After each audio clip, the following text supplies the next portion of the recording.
नमस्कार, मी ॲडव्होकेट मंगल तळपे. ॲक्च्युली इथं जे आपलं मांजरीला 12 दिवसापासून आंदोलन चालू आहे आणि इथे जे आज हा आंदोलनाचा तिसरा दिवस आहे.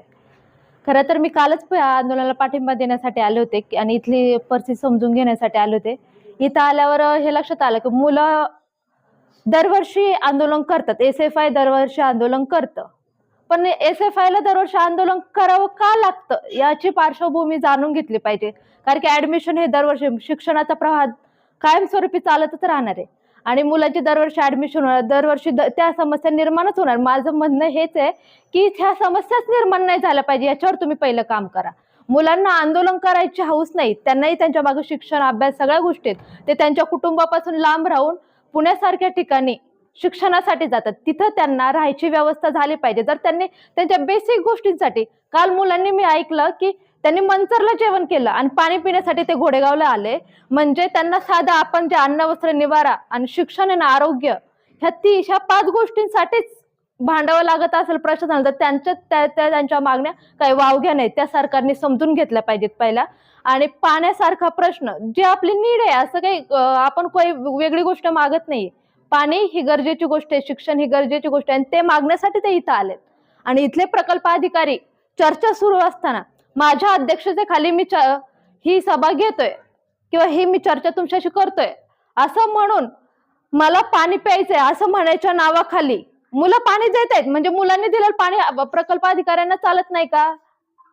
हेच आम्हाला ठणकावून विचारायचं की इथलं पाणी तुम्हाला चालत नाही आणि ते पाणी तुम्ही विद्यार्थ्यांना प्यायला लावताय आणि तुम्ही इथं काय म्हणतात, हे फालतू चर्चा ऐकायला माझ्याकडे वेळ नाही असं म्हणून त्या रागात ते निघून गेले. म्हणजे हा राग तुम्ही कोणावर? विद्यार्थ्यांना दाखवले, ज्यांचं तुम्ही पालकत्व स्वीकारले.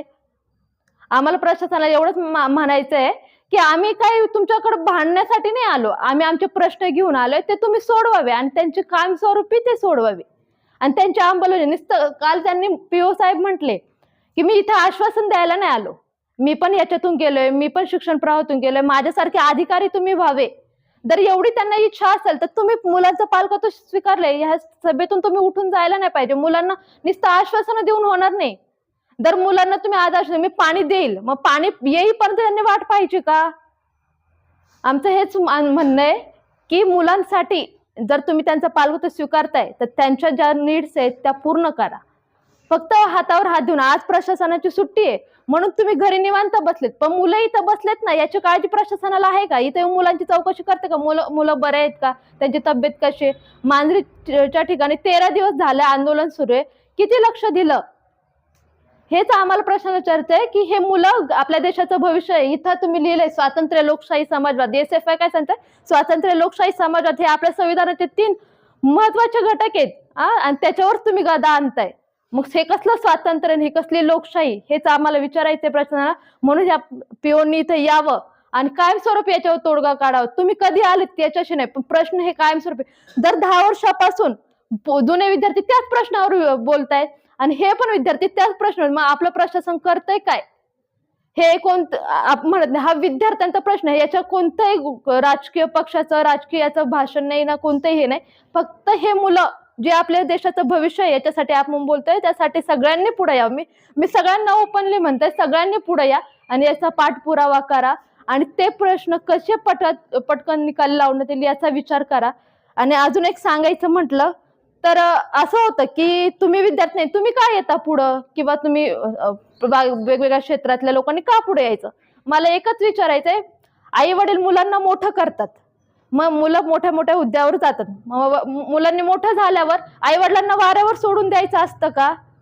तर नाही. तर आता आम्ही पण या संघटनेतून कुठेतरी पुढे आलेलो असतो, त्यांचे आंदोलने पाहिलेले असतात, त्यांच्या समस्या, प्रश्न पाहिलेले असतात, तेव्हा कुठेतरी आपण एखाद्या ठिकाणावर बसलोय तर हे यांना वाऱ्यावर सोडून न देता त्यांनाही कुठेतरी त्याची जाणीव व्हावी, त्यांचे प्रश्न आपल्यासारख्यांनी मांडावे, ह्याच्यासाठी आम्ही पुढे येतोय. नाही इथं की आम्हाला मोठं व्हायचंय याच्यात येऊन.